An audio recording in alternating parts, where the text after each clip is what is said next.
Magandang umaga po sa ating pong lahat, mga kapatid. At sa lahat po ng kabilang sa kawan ng Diyos na nasa kanilang mga tahanan o nasa ibang bansa ay isang kapagpalang umaga po sa pangalan ng Panginoon.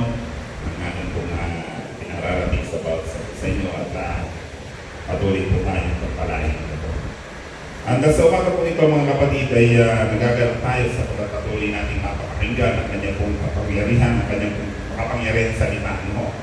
And ito po yung isang pribileyo sa bawat isa sa atin na maupo sa kanya pong paanan. Sabi nga po ng ating pastor kahapon, ito po ay matter of choice. Yung nasa pagpili po natin yan, kung paano natin pipiliin ang mga bagay na mabuti. At ang isang saktong halimbawa nito ay yung buhay ni Maria, na kapatid nito si Marta. Sa kanya po pagpili ay mas mainam na naibigan ng Panginoon yung pong pinili ni Maria na kung saan nga po ay upo sa kanya po pananan. Siya namang nangyayari sa buhay ng bawat isa po sa atin yan. Alam po na sabi nga ng ating pastor kahapon ay marami tayong mga kaagalan sa buhay. Marami tayong mga dapat na gagawin na iba pa. Pero pinakamainam na yung pinili natin.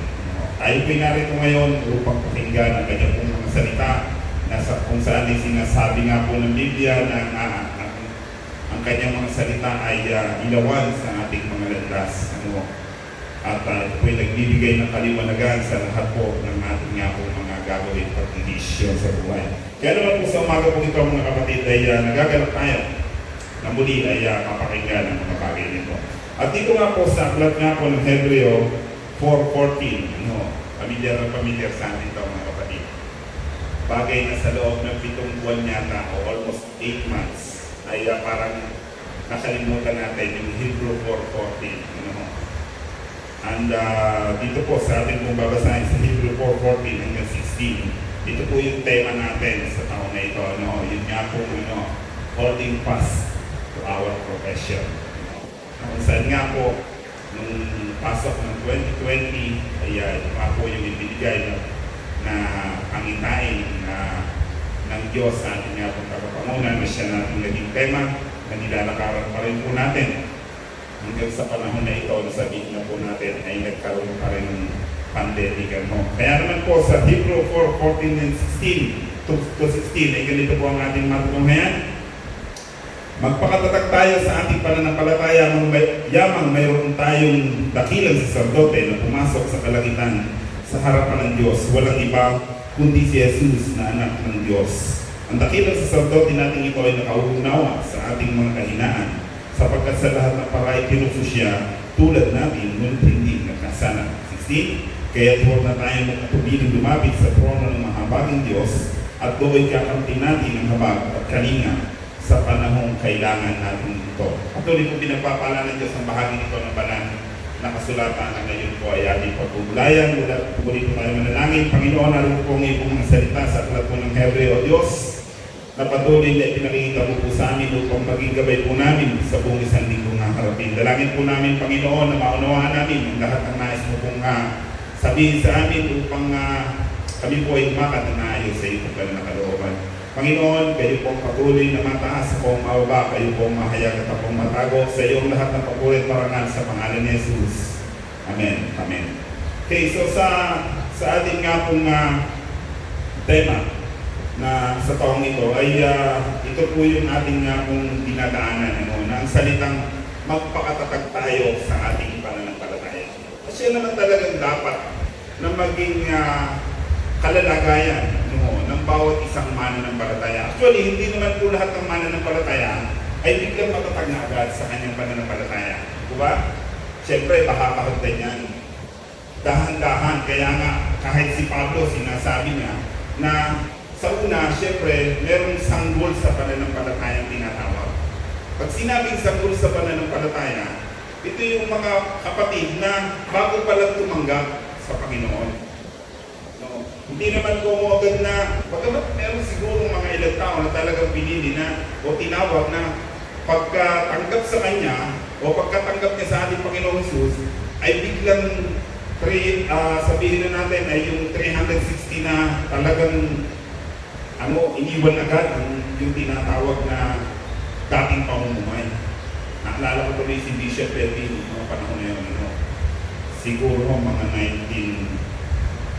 1980s na yan.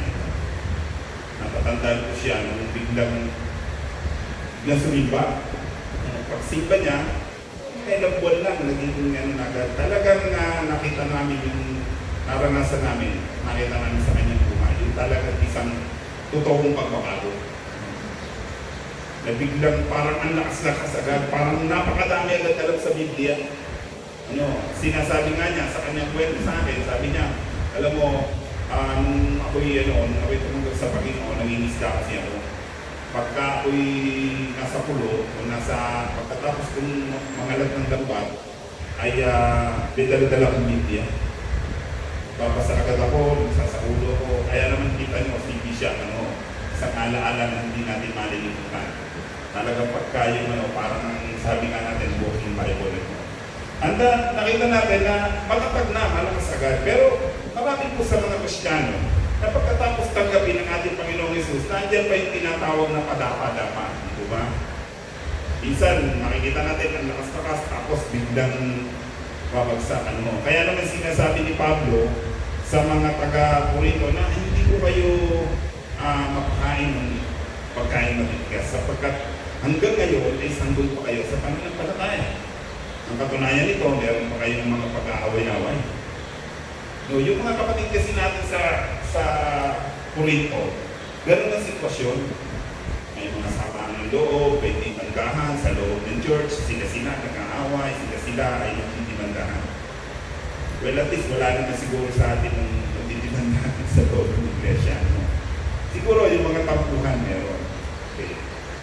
Bagay na nagpapakita tayo po ay may kahinaan pa. Okay. So, sabi ko rin mga kapatid, magpakatagag tayo sa ating pananampalataya. Tapos natin tanggapin ang ating Panginoong Hesus. Ito agad yung isang kataga na kinakailangan matamin sa isipan ng isang Kristiyano. Kailangan tayo ay maging napatago. Kasi ang dami kasing problema na dumarating sa ating buhay. Dahil nga dito sa pandemic na ito, isipin mo kung hindi matatagal pananampalataya ng bawat sa atin. Diba? Kung hindi tayo matatag, mga kapatid, tingin ko, nakilang problema natin. Marami tayong mga kapatid na dumaan talaga sa matitinding pagsubok. And praise God, hanggang ngayon, narito sila. Palakpakan natin ang Panginoon sa buhay nito. Hindi sila talaga dumaranas ng matinding pagsubok sa buhay. Pero purihin ng Panginoon sapagkat nakikita natin na may laman. May laman ng pananampalataya. Kasi alam po naman natin yung kasabihan ng isang sako para tumayo yan. Ano kailangan? Lagyan mo ng laman. Diba? Kasi hindi mo po pwedeng patayuin ng isang sako. Wala naman siya laman. Kaya para tayo mga sako, na kung saan nga po ay nilalagyan ng laman ng Panginoon para tumayo. Amen? Alam po ninyo, dito po sa nangyari ito sa ating bansa o sa kabuuan na ng mundo, biglang merong malaking pagbabagong ginawa. Merong biglang malaking pagbabagong ginawa sa ating kapaligiran at sa buhay ng maraming mga tao.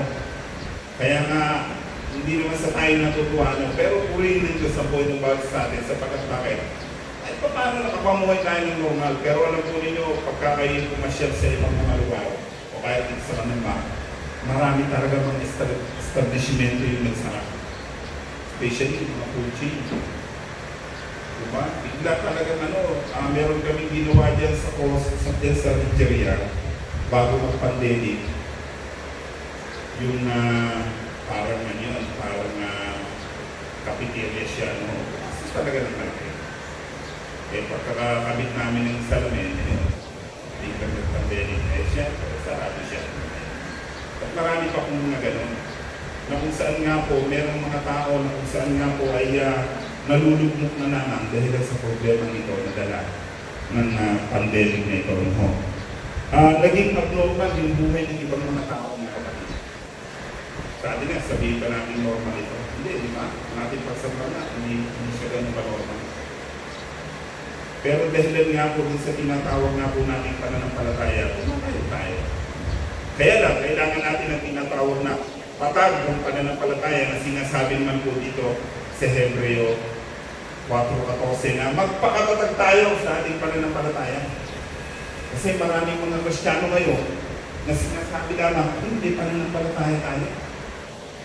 May pananampalataya tayo. Kaya nga sabi po ng Biblia, may pananampalataya ka, mabuti yan.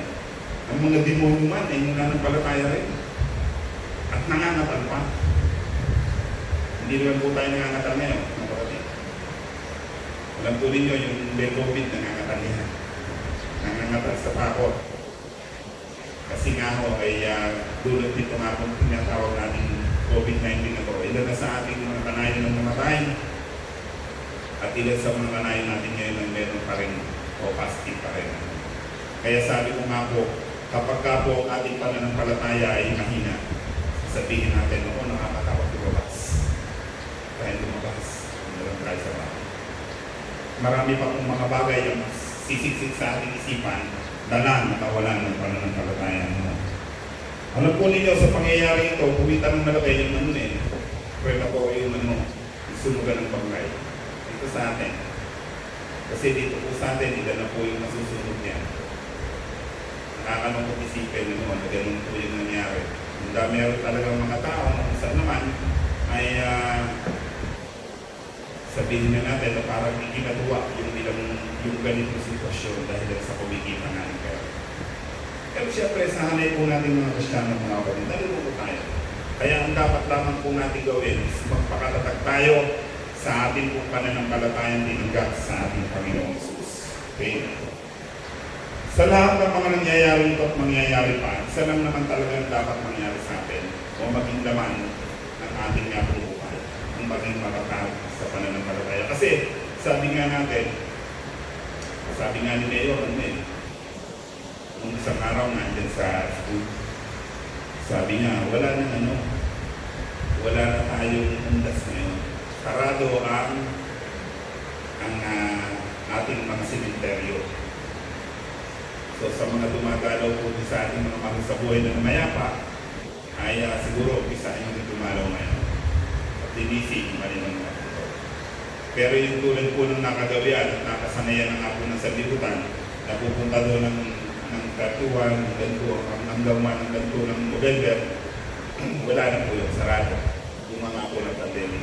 Wala na rin po ang Christmas village. Binanggit na po niya. Sabi niya, pinagpapauna ko na ng Christmas village ay wala muna sa taon nito. Ang sabi niya, gusto ko nang matapos ang 2012. Gusto niya matapos. Kasi bakit niya? Kahit naman tayo di ba? Kahit tayo, parang gusto na natin matapos na sana itong 2020 kasi parang puno ito ng kilabot. Sabi nga niya, January, pumutok ang bulkan. Diba? At hindi lamang naman sila yung naapektuhan, pati ang Laguna naapektuhan, especially kung Kalamba. At natatakot tayo. Meron niyang nag-iisip pa, pumutok ang bulkan ng Taal, pati kung Makiling, hindi nadamay na. Paano kung pumutok ang bulkan Taal, ang bulkan Makiling? Nandun yung tinatawag nating pag-aalala. Pag-aalala sa buhay.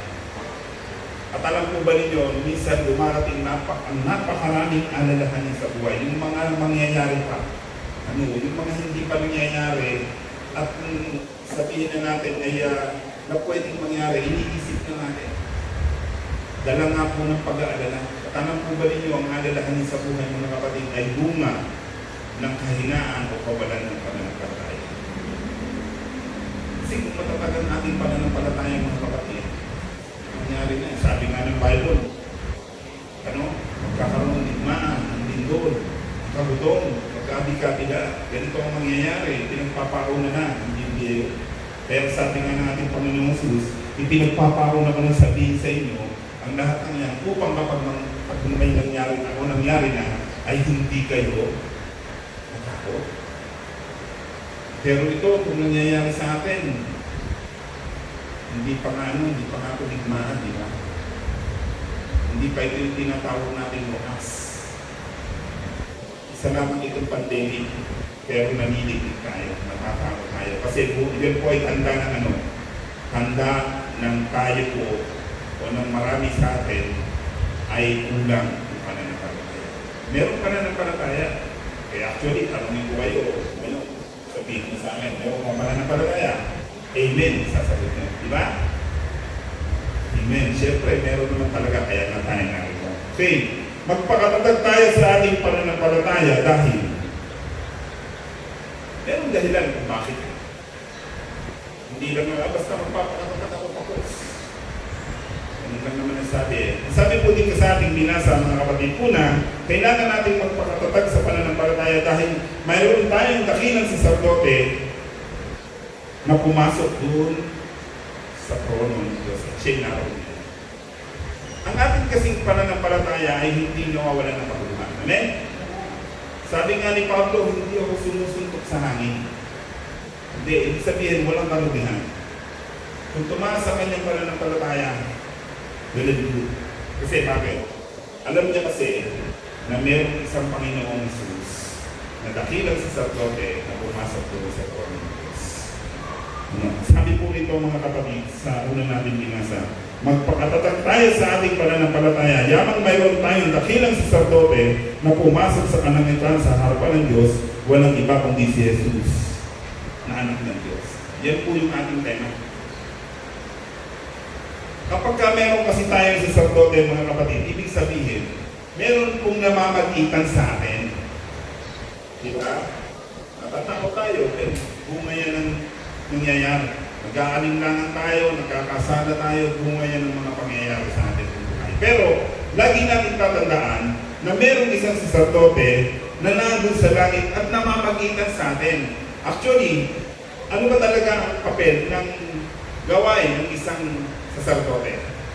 Kung babalikan natin mga kapatid, ang binabanggit dito po sa aklat ng Exodo 28:1 at patuloy, diyan po yung tala na kung saan ay inutusan ng Diyos si Moses na buhanin si Aaron at ang kanyang mga anak upang maging saserdote ng bayang Israel. Ibig sabihin, ng saserdote mga kapatid, ito yung pinakapare o pinakapastor ng isang kawan. Kaya sinabi at inutusan ng Diyos, ito pong si Moses na buhanin si Aaron at ang kanyang mga anak at italaga mo bilang saserdote. Ano-ano ang katungkulan ng saserdote? Actually, sa 2 Peter 2 Peter 2:9, mga kapatid, makikita po natin doon na sabi po roon na we are a chosen generation, a royal priesthood. Bawat mananampalataya ay isang saserdote. Amen? Kaya tayo po, saserdote tayo ng Diyos. Yun ang sinasabi ng Biblia sa 2 Peter 2:9. So, sa kinauupuan mo yan, ikaw ay saserdote ng Diyos. Ano-ano ang katungkulan ng saserdote ng Diyos?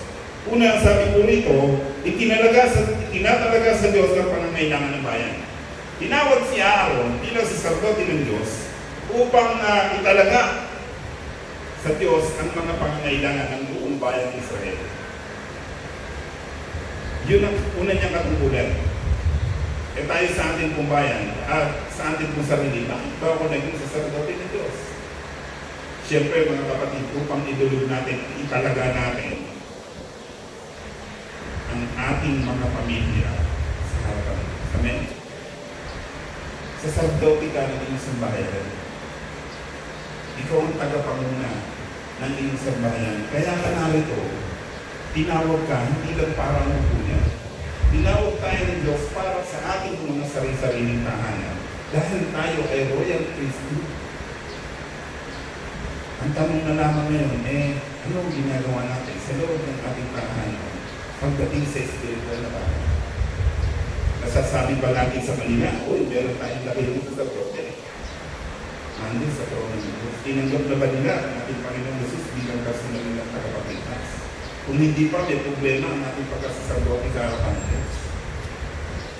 Ano pa? Sabi po rito mga kapatid, naghahandog para sa pagbabayad ng sala. Si Aaron, mga kapatid, ay tinawag ng Diyos bilang saserdote. Kasi ang bayang Israel, may nagkakasala yan. Ano tayo yan? Nakasala sa pag-iisip, sa paggawa, sa pagsasalita. So, ang ginagawa doon, sabi po kay Moses, kapag maghahandog kayo, bukuha kayo ng toro at saka ng tupa. Maraming ano yan, maraming litanya kung paano. Pag binasa nyo dyan sa Exodus 28. Maraming mga seremonyas para ang bayan ay maging malinis sa harapan ng Diyos. In other words, kinakailangan ang saserdote ay ang tungkulin niya ay naghahandog para sa pagbabayad ng sala. Nalala ko si Job, si Job. Sabi roon ay kada umaga, si Job ay naghahandog sa Diyos. Kasi baka merong mga kasalanan ng kanyang mga anak na hindi niya alam, na lihim na ginagawa ng kanyang mga anak, kaya siya naghahandog sa Diyos araw-araw. Namamagitan siya para sa kanyang mga anak. Tayo sa ating pong buhay bilang saserdote ng ating mga tahanan, mga kapatid, mahalaga na tayo po ay namamagitan para sa ating mga anak. Parang hindi yung alam ng ating mga anak, pero mahalaga namamagitan tayo. Alam nyo ng Diyos kung paano tayo namamagitan. Ano pa, sabi po rito, naghahandog ng susunugin sa dambana. Tayo yung nagdadala ng kasi ito talaga yung pagkukunin ng ng saserdote ng mga panahon na yun. At ganoon din ang ginagawa ng ating Panginoong Hesus. Kaya nga napakahalaga mga kapatid na maging matatag ang ating pananampalataya kasi meron naman tayong isang dakilang saserdote na nakauunawa sa atin. Sabi po rito mga kapatid, binabasbasan ng mga tao. Isa sa mga katungkulan kasi ng saserdote ng mga panahon na yun, binabasbasan ng mga tao. At nakikita naman po natin ngayon ginagawa ng ating mga pastor. Pagkatapos ng ating niyabong pagsamba, binabasbasan. Siyempre, sa ating bumuhay, pagdating natin sa pamilya, anong ginagawa natin sa ating mga? Binabasbasan ba natin sila? Ang aking mga anak, pag-aalis yan, hindi ka nila anak. At sumakay ng motor ko ng sasakyan, Panginoon, ingatan mo po. Mahalaga kasi yun, bilang saserdote ng ating mga sarili-sariling tahanan. Ipinapanalangin ng mga tao. Tungkulin kasi ng isang saserdote na ipanalangin ng mga tao. At ito yung ginawa ng ating Panginoong Hesus. Doon nga po, sa kanyang mga alagad, patinalangin natin ng mga sabi ko nga po doon na anong ginawa ng ating Panginoong Hesus sa kanyang mga alagad. Pinanalangin nyo, nagsasabi po roon ay huwag kayong maalis sa lungsod. At hindi nyo na, ang sabi po roon, Panginoon, Ama, idinadalangin ko sila sa inyo. Kasi dahil ingatan mo. Maliban sa mga taong maghahanap ng sarili na tao. So, idinadalangin na tayo naman siyempre, nananalangin din tayo bilang representative ng ating pong sambuhayan. Pangalim, sabi po ito, gumagawa ng kaayusan ng toldang tipanan. Isa sa mga tungkulin ng saserdote at that time, mga kapatid, ay kung paano magkakaroon ng kaayusan, yun nga po kanilang bahay-sambahan o yung kanilang toldang bahay-sambahan. At that time kasi, tolda kayo. Pag tumigil sila sa isang lugar, kayo ang tolda, naroon yung dahong banala, para ng banala, naroon yung lahat ang kagamitan sa pagsamba. At walang iba pwedeng lumawak noon kung hindi ang mga saserdote. Mga Levita, Levites. Sa atin dahil sinasabi natin na tayo po ay saserdote, parte ng pagsamba ng Diyos. Meron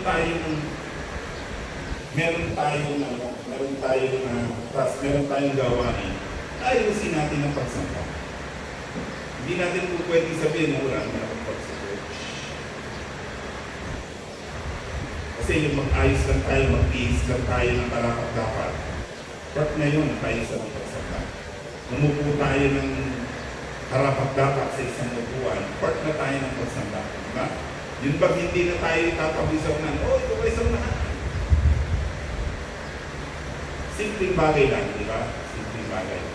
Pero kinakailangan maging part tayo ng kaisan ng loob ng tahanan ng Diyos.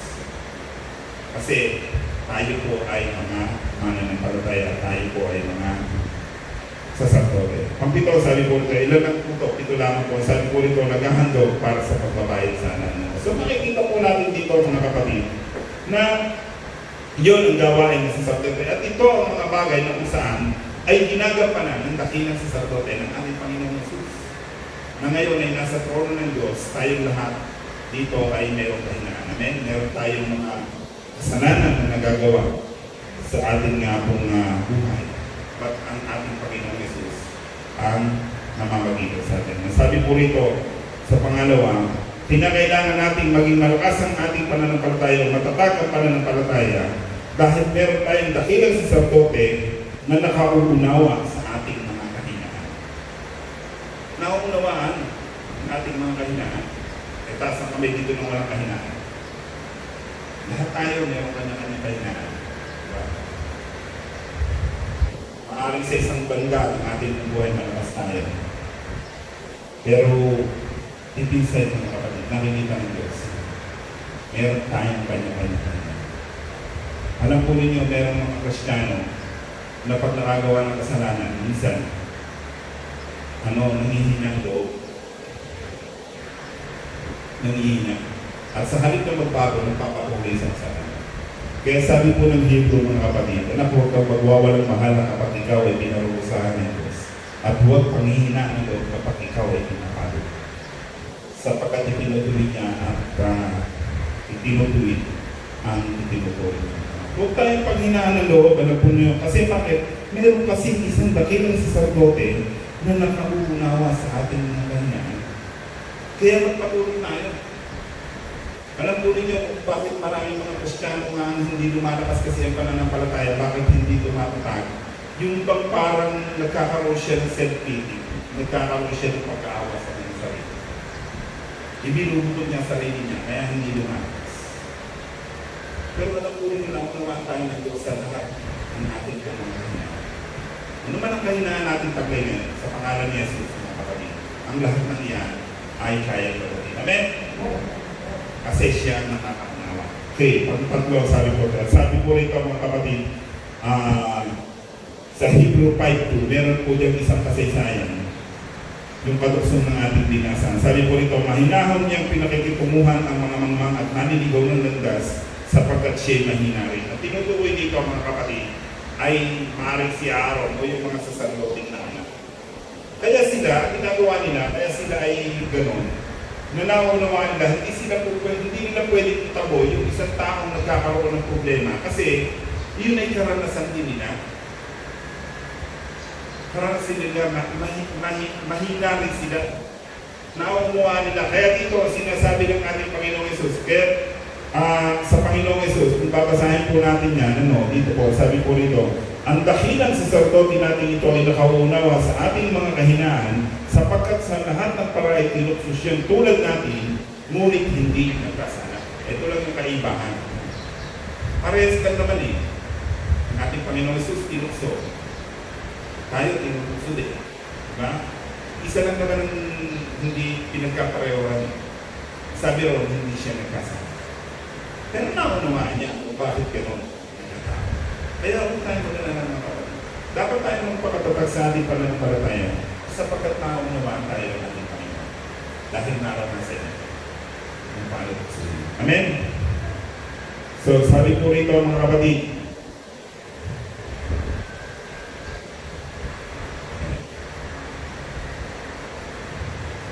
number 3, kinakailangan nating magpakatatag sa pananampalataya at huwag tayong magkatubiling lumapit sa trono ng mahabaging Diyos at do'y kakamtan natin ang mahabaging kalingan sa panahong kailangan natin ito. Verse 16, ang sabi po dyan mga kapatid, kaya huwag tayong magkatubiling lumapit sa trono ng mahabaging Diyos at do'y kakamtan natin ang habag at kalingan sa panahong kailangan natin ito. Mga kapatid, ngayong panahon ng pandemya, ngayong panahon na ito, meron bang hindi nangangailangan sa habag at kalingan ng Panginoon? Pananampalataya ng hindi. Kailangan ng habag at kalingan. Kasi bakit? Nakamamatay kasi pandemya. Nakakasira ng sitwasyon. Sabihin natin na nakakabalisa natin siya, di ba? Pagka na tayo nagkakaroon na balitaan na lalong malapit sa ating buhay, malapit sa ating isang taong natekura. Diba? Tayo nag-aalala. Pero ang isang maganda dito mga kapatid, sinabi ng Diyos na kakamtan natin ang pagkakalingan sa panangangailangan. Yan ang kailangan natin. At sa darating pang mga panahon, kailangan natin ang habag at kalingan ng Diyos. Kaya kailangan natin magpakatatag. Huwag tayong mawalan ng loob. Kaya nga sinasabi naman kay Joshua, pagkamat doon ay labanan. Magpakatapang ka, magpakatatag ka, huwag masisira ng Diyos. Sapagkat kung si Yahweh ang Diyos ay sasaya sa Diyos. Hindi. Kasi pangako kay Joshua, pangako sa atin. At pangako sa lahat ng magiging mananampalataya. Tatanggapin natin ang kalingan at habag ng Diyos. Ngayon, maraming mga taong kahit kanino lumalapit sa panahon ng pangailangan. Diba? Ngayon, mga kapatid, sabi ko nga, nagkaroon ng pandemic, lalo ng dami ng lumapit. Siyempre, lalo sa City Hall yan. Alam ko, nararamdaman yung ibang mga taga-City Hall sa akin. Nagkakagulo sa CAP at saka sa SAP. Kasi bakit din namin kasi, hindi lang kailangan ng mga tao. Naririndi yung iba.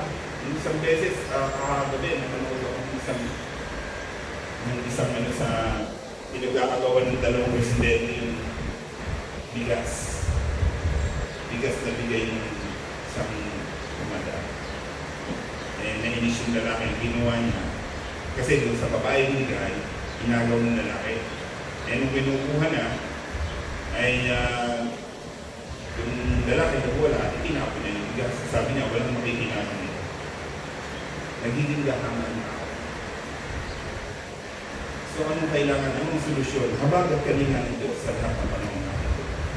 Alam ko yan po ay nag-exist sa atin. Tinatanggap natin yan ngayon. Kasi kung wala ang habag at kalingan ng Diyos, wala tayo dito. Wala tayo sa lahat ng panahon.